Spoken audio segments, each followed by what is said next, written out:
Welcome back once again to Beat the Streets with Cooley Jaxson. Yes. It's great to be back again. That's right. And we're going to talk a little bit today about your movie roles in Breakin and Breakin 2. Yes. Wow. Story starts. I was on Solid Gold, taking a break, and I get a phone call from the office. They said, you have a phone call, you could take it in the green room. So I go in the green room and I pick up the phone, and it's Motown's, somebody from Motown. They said, we have this movie that we're going to try to do, or we're in the process of doing. And we'd like for you to come and audition. We think you'd be perfect for it. And I said, okay, well, what is the movie about?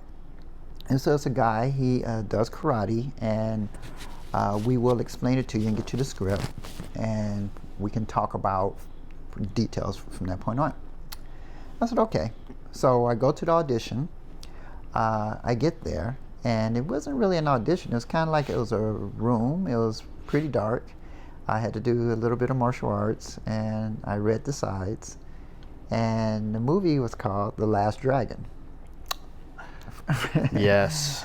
And literally behold, I ended up getting the part. A lot of people out there know The Last Dragon. Right. It was Vanity from Vanity 6. Okay. It was, then I had the part. It was Show Enough, with the guy like, he was kind of the villain, right, the bad guy. But anyway, I got the part. And at the same time,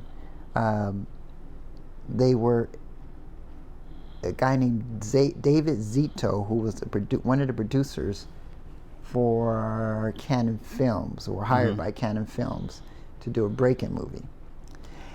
So because of my position of being a Solid Gold dancer and my high want, in that business, I was always offered a lot of jobs. That's why you see with Vin Diesel and The Rock and stuff like that, they get all these movie roles, because when you're hot, you're hot.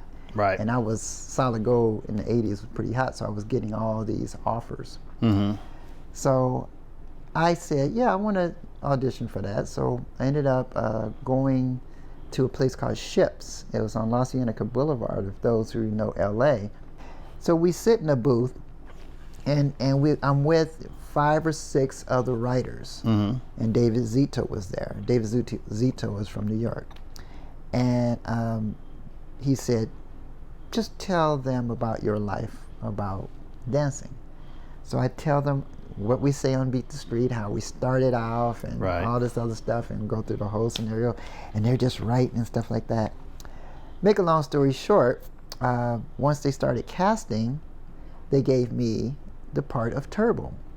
And I went, oh, okay, I kind of want that better, but stupid me, I had the lead role in a damn movie, but I like breakdancing more than martial arts. So I took the breakdance position, canceled the movie, and Tamar, he ended up doing it, which he did a wonderful job, which I think he's, I'm not saying he would have been better than me, but let's just say he kicked butt. He did really, really well. For a martial arts movie, yes. Reason why I didn't like that so much and didn't gravitate towards it, because when I read the script, it said you are a black guy who eat, think, and try to be Chinese. All right. So you eat your cereal and all your food with chopsticks, and reading it on paper, it sounds like, do I really? It's a stupid movie. Right. It's like more like degrading, opposed to making me seem like it was something. Right. The movie came out wonderful. They did a great job, but at the time, it was like, well, Breakin, come on, that's more cool. Yeah. That's more awesome. So I had the part of Turbo, and Shabadoo ended up being casted because he was another very famous name, coming up. May he rest in peace. Had the part of Ozone. So it was Turbo and Ozone was the 2 leads. And then Lucinda Dickey, she ended up getting Special K, and she used to be a Solid Gold dancer.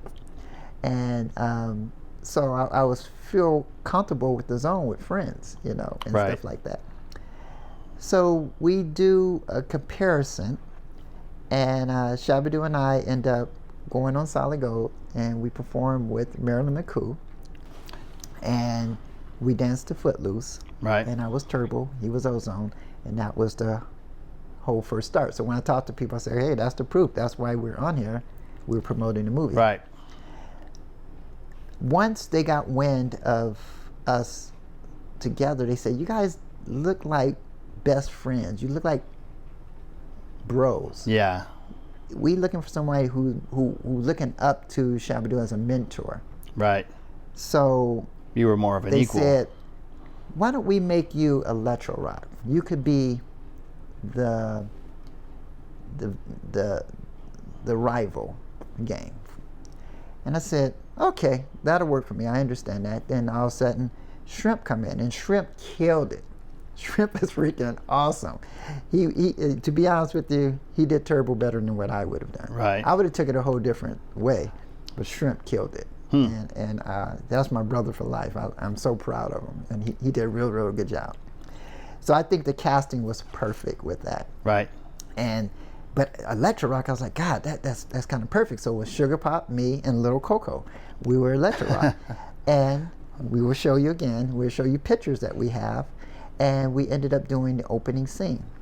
Now, Canon Film, as you know, they did all the cheesy ninja movies and things like that. And Lucinda, she did a couple of them. And, Right. and that's another reason why she got pulled in. And Van Damme got it started Right. from Canon Films with the certain movies and stuff. And so did Ice-T. You know, a lot of people came out of it, but it Right. was very, very B-rated, you know, Right. Canon was. So the Breakin is so strong that the budget got picked up after they seen the dailies. So in the pictures that you will be seeing right now, you will see it's not in the movie because that was shown, that was the daily shots. Right. Where I'm doing the thing off the wall, flip off the wall, and I'm battling Shabba-Doo and Shrimp and things like that, and that's how it went. So Solid Gold, because I was filming Solid Gold at the time, made it work where I can have time off in order to go do that and then shoot Solid Gold. So that's they nice. was working with it. Right. But they don't do that, especially No. on this huge contract. Solid Gold comes first. Right. Breakin was second. So looking at that scene in Electric Boogaloo, the trash can scene, you're in that scene. Yes. Yeah. Yes. So you have footage for that. Yes, I do, and pictures and Yeah. everything like that. The cool thing with that is that was Shabba-Doo's idea. Yeah.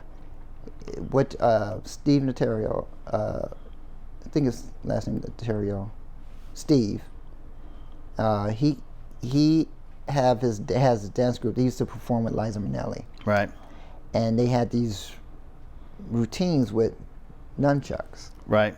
Okay. And so Shabba-Doo said, you know, how cool would that be, you know, if you guys come out, you pull out nunchucks as like weapons, right. and we don't have any weapons. We just take the trash can lids and we use them as shields, and we start doing a circle. We coming up towards them, then we start hitting the ground, and it just became a really cool scene.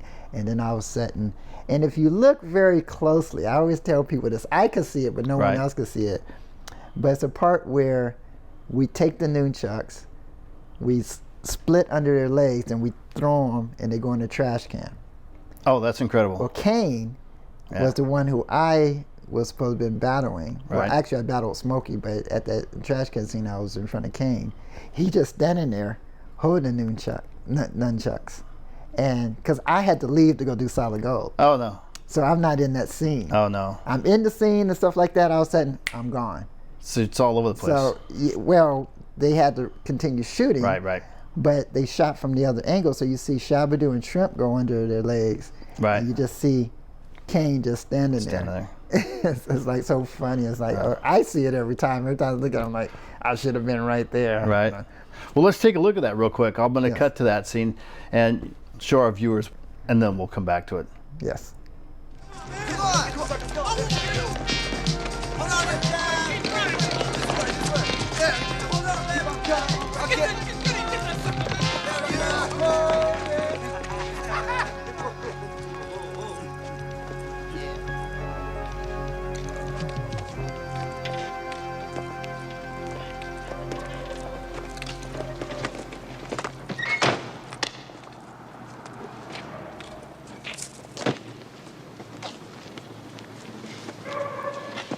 loser. You've been off the street too long, blood. Gotten lazy. You lost your edge. You're the loser, punk. Try me.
So that's an incredible clip. Yes, yes, yes. And it's funny how that worked. And then from that point on, they show us running to the area where we start to battle. And now I'm back in the scene. Wow. It's like, what did I do? Take a bathroom break? It's amazing the things you have to do in Hollywood, especially if you're under another contract. Well, to be like I someplace said, the else. continuity, that's why you could tell the difference between a B-roll movie and a actual A-listed movie. Yeah. Or whatever. Because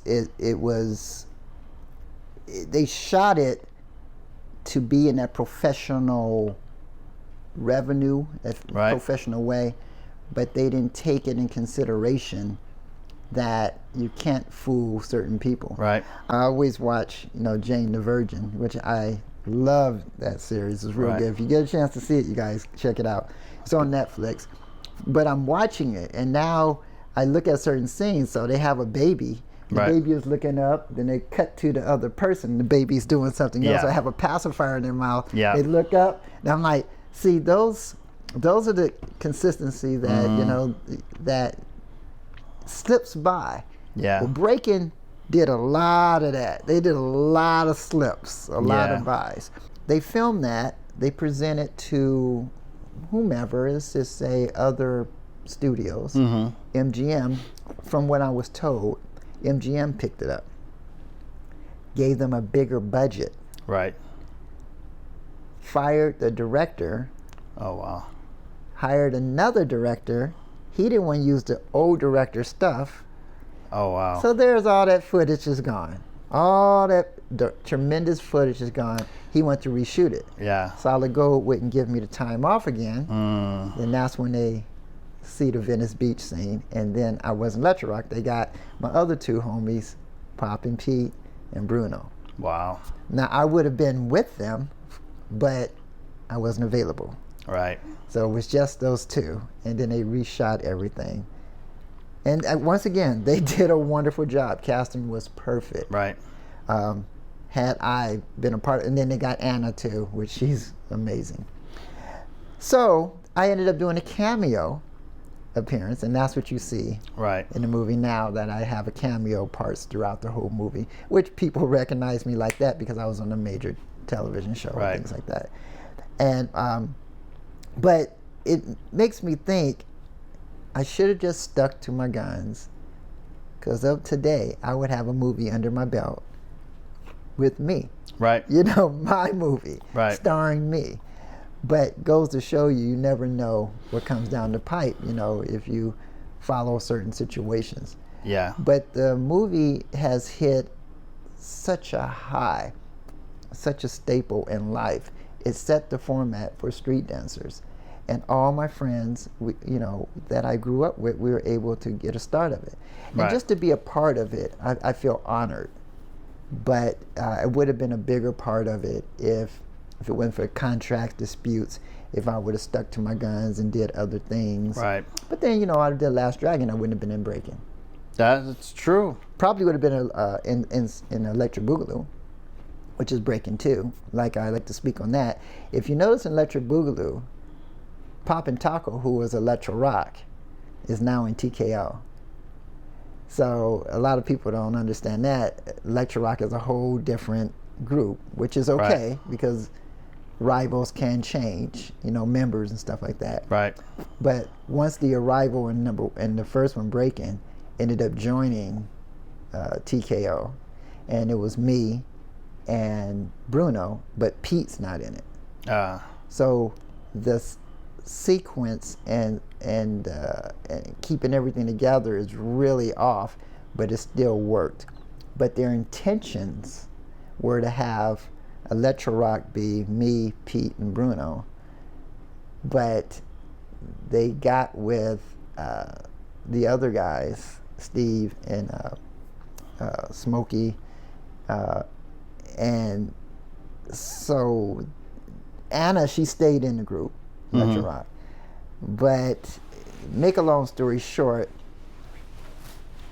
if they would have cast Electro Rock in number 1 and had TKO, with Poppin' Pete, Bruno, me, and then the 3 stars, that's 6, and then had the 6 Electro Rock, and then had to go over to 2, the consistency would have been a lot stronger. I think the movie would have doubled what they have. Because the thing about I learned with people, let me give you an example. As a solid gold dancer, when they changed up the dancers, the show went down. Yeah. So when you introduce people and they love it, it's like a soap opera. They love it. When you start changing things around, that's why Electric Boogaloo, Breakin' 2, was good, because it rode on the coattail of Breakin'. Right. But it didn't do as well because the consistency wasn't there. Yeah, the characters changed. But a lot of people remember more dance scenes from Breakin' 2, but they remember one scene huge from Breakin' 1, the broom scene. Right. So that part is the huge scene from Breakin' 1, but the biggest scene that they know from Breakin' 2 is the trash can scenes when we battle Electro Rock. Okay. So what I'm saying is that if the consistency would have been there, I think the movies would have done great. But all in all, to be a part of it, oh my God, thank God I was able to be a part of it. Yeah. Because my big brother Alpha, Deputy, Lionel, Scooby-Doo, Tony Go-Go, Fluky Lou, all these tremendous dancers, Don Campbell, they could have been in the movie, and they should have been in the movie, but they weren't, Right. Shabba-Doo was the only one out of that crew that sustained and made it into that position. Right. But for me to be a part of that is amazing, because I could have been lost in the sauce like everybody else. Right. But the reason why I wasn't, like my best friend Casper and the Dynamic Boppers, none of them was in the movie. But the reason why I stuck out, because of my fame, my game, my position. Right. Shabba-Doo was here, I was here. We both was seeing eye to eye in the fame game. So thank God I was able to be, a part of it. Yeah. And Shabba-Doo has always been a rival with us as growing up, but that movie showed me his heart, his real being, and I just fell in love with him as a friend. I was like, oh my God, you're freaking awesome. We never gave you the chance to show you. You know what I mean? To understand. Because when you're in the street dance world, you're very cool and you're very conceited. You're very away from people. You talk about people. You put people down because it's a competition. Yeah, it's all part of the We danced in dance contests. That was the way of life. Right. You know, like I said before, we would go to nightclubs and see who's going to be there. If it's Wayne Ward, Shabba-Doo, who's there, and then all of a sudden you say, okay, well, they're here. I'm going to go to McConaughey's, and I'm going Right. to go dance in this contest. Right. Because every day the nightclub had a contest every Right. night, and we traveled around the dance circuit, and people would come and see. And there was El Paso Cantina, Ichabod's. There were so many different places in Orange County, LA, that we would go to, and there was probably about 24 wonderful, great dancers. Cat and Pat, which is Cat. She probably heard her with Prince. Cat, we need you to rap in Right. Alphabet Street, you know. So she went on and did stuff with Prince. You had Patrick Allen, who did Old Man Groovin'. You've probably seen that with London. He's one of the guys that helped and start that, and he's in that. And he did other main things. I would say Casper and myself. Alpha, who was in Thanks God There's Friday. Deputy, who done tremendous things and still dancing himself. Lionel, who did Big Bird and danced with Luther Vandross, you know, as a dancer. And, you know, Wayne Ward, who had his group, and he danced with, Whitney Houston, Diana Ross, you know, people like that. Alpha did as well.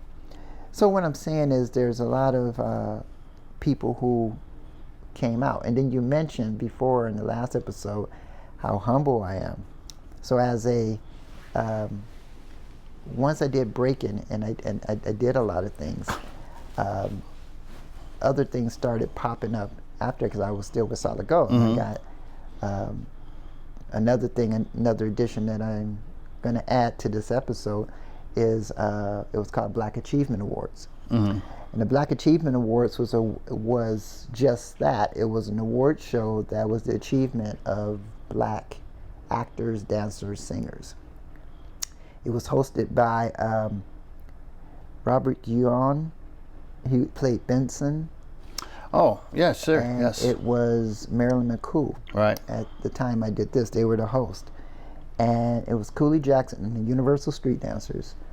And Alpha helped me come up with that name, Universal Street Dancers. And I got Corky, Wayne and TC, 2 dancers, Alpha, Deputy, Lionel. I introduced my friend Oz, may he rest in peace. And he was the first break dancer from New York that introduced it to the West Coast, you know. And amazing. And we have footage on that. And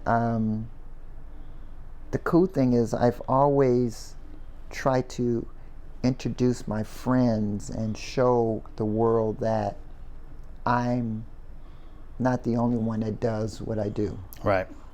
And I used to look at it as so funny in the world is I feel like we're like Superman. And what I mean by that is street dancers, the original street dancers came from a world. Right. And we were the only ones on earth Right. that did what we did. Right. Now everybody's doing it. But It's never died. it was like Superman was the only one on earth. He was the strongest one on earth. And then later Supergirl and et cetera came out. But my point being is that we didn't have competition. The competition was ourselves. We didn't have to worry about anybody on this planet taking away something that we hold sacred, Right. that we created, you Yeah. know. And with the Electric Boogaloos, there was like, you know, the Robot Brothers, you know. There's a lot of other groups that were just demanding in Right. their own different way. The Lockers, of course, they were the first street dance group. But it was cool because everything was here. It wasn't nowhere. Right. Then New York came out with the New York City Breakers and the Rocksteady crew and things like that, and it started branching off, and it started branching off to other countries, and the rest is history. So to be a part of all that with, you know, the movie Breakin', with Black Achievement Awards, with Solid Gold. It's just, life is just weird, how you have this talent and people thought it was a gimmick. Right. And it's going to die out. Yeah. And even till this day, it's going stronger than ever. Yeah. Like we said, in the 2024 Olympics, it's going to be breakdancing. I'm just happy to say, with the movie Breakin, it helped give me a perspective of how the movie life was. Right. And once you have a taste of that, oh my God, which you know how it is yourself because you've done some stuff. It's like you want it more and more and more and more. It's an animal that you can't stop feeding. Yeah, and I can't wait to get back into it because boy, do I have some ideas. Yeah. And something else I'd like to mention, Electric Boogaloo, if it would have kept to the, how would you say, if it would have kept to the original Breakin, like the first movie, I think the second one would have been better. But they obviously had a bigger budget, bigger ideas. Right. And it kind of went south, with certain scenes that I was like, it was all right. Then they tried Breakin 3, but rapping was becoming big. Yeah. Until Breakin 3 wasn't called Breakin 3, it was called Rapping. Oh. And I can't think of his name. You guys know the actor. He was from, I want to say, what's that? St. Elsewhere? The movie he played the doctor. Okay. He's famous from Soul Glow and Coming to America. Oh. That's Your Soul Glow, and he had the natural. He was the boyfriend. That one's a hard one. I can't remember his name. Yes, I can't think of his name, but it was him, and I can't think of all the other actors. The faces are right there, but I can't think of their name. But that was a huge. It was Mario Van Peebles. Was Oh, Mario Van Peebles, yes. He was the star, but he wasn't the one in Coming to America. But he wasn't in it. But Mario Van Peebles ended up being the star in the movie Rapping. But you can find it online. Yeah. Oh my God, that movie was like, but it kind of destroyed the whole idea. Right. But they was trying to say, well, since rapping is coming in as the big thing, right? Because Ice-T, obviously rapped in Breakin and did the soundtrack and went on and did New Jack City and just kind of career just took off. But I'm saying that Mario Van Peebles came in, which he's a great person. Right. I think Lorenzo Lamas was in that movie too. I think so. I don't remember.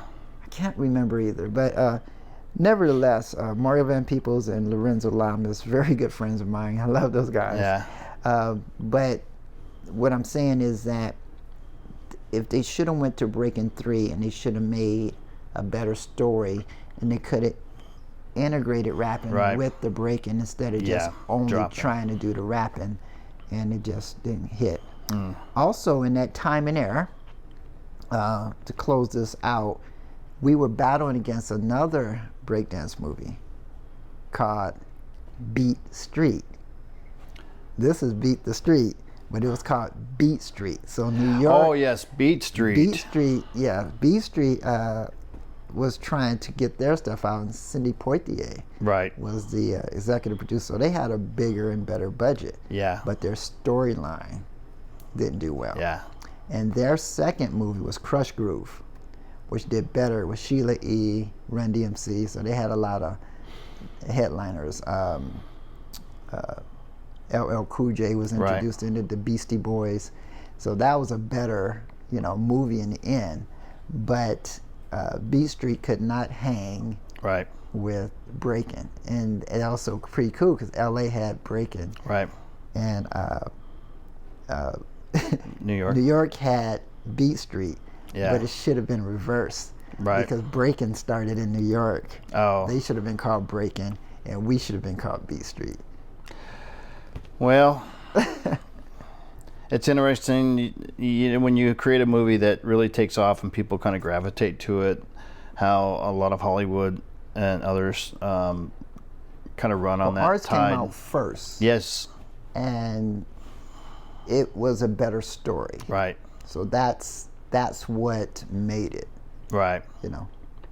Yeah, but you run that tide, you know, you kind of jump on that surf and kind of run it off as far as you can, and that's just kind of the way they do business in Hollywood, it seems like. So Yeah, you know, those who are in charge, those with the power. yeah, all they see is dollars. Yeah, but you know, my whole thing is that's the problem I have with Hollywood, and probably why I got out of the business. Trying to get back into it, but at the time got out of it because you present them an idea and they just go south with it. They start having things like all the step-off movies. Yeah. Wonderful. Very good. Yeah. But what do you expect with Hollywood if you put effects in it and things like that? You know, you have actors who aren't real dancers, but they do dance moves, which is okay. But when you have non-actors, but they are dancers, that's what Breakin was about. Right. It was There was no big one names. Yeah, there was no one I think big the name in there. manager, I can't think of his name, but he was in Flubber and a lot of movies. Right. He was the main one. They had maybe about 2, 3 at the most major names, but Right. everybody else was new. Yeah. You know, I mean, Van Damme was in the movie Breakin. You know, he was at Venice Beach just dancing, and a lot of people catch that. You know, Yeah. they see a zoom out on it. It's so That's funny. incredible because I never knew that. I Yeah. mean, I've seen the movie, but I never caught. Yeah. I'll show you that. I'll show you that. We'll have part. to take a look at that scene. Yeah, I have to go back and see it and spotlight that. Yeah, So, yeah. It's so funny because he's in this tight outfit and he's dancing off beat and all the rhythm and stuff. And this is before he was Van Damme, Yeah. but he was in the process of working with Canon Films. He was. That was yes. before he started doing Yeah. stuff. Then he started doing all the cheesy movies, and then he started hitting with the A-listers. And Yeah. Yeah. It took off. once he from there. got with the A-listers, he went up. Right. Well, martial arts is like dancing. It's who you know. Like Jackie Chan been doing the movies for years, Yeah. and Jackie I've been Chan sending was- you a lot of his stuff. Yeah. And I'm just floored by the choreography. Yeah. Jackie Chan is one of the people that I admire a Him lot. and Jet Li. Yeah. Yeah. Jet Li. But they started way back in the day with Bruce being stunt performers and. Yeah, but that's my point. That's Yep. what I was trying to get with Breakin. It's the Yep. same difference. You Exactly. know what I mean? It's just how it gravitates up. You know. Yeah, but it's back on what I was saying that a lot of it's who you know and who you can connect with and how people say, hey, you know, we like you even though you're not a big name. I want you to be in this because you can do it, and sometimes it's not really living on the coattails of others. It's just being in connection with someone that actually has the respect for your abilities that says you need to have this person. Right. So that's an important Cool. thing in life. So. Yeah. Hey, man, All right. I always like sitting around talking. Another one So beats the it's not- street. Another one beats the street. Thanks again for tuning in this week. We'll be back next week with another episode. We'll get into some more of Cooley Jackson's career, an amazing career. We'll get to know him a little bit better. Booyah. Once again, thanks for joining. Yes.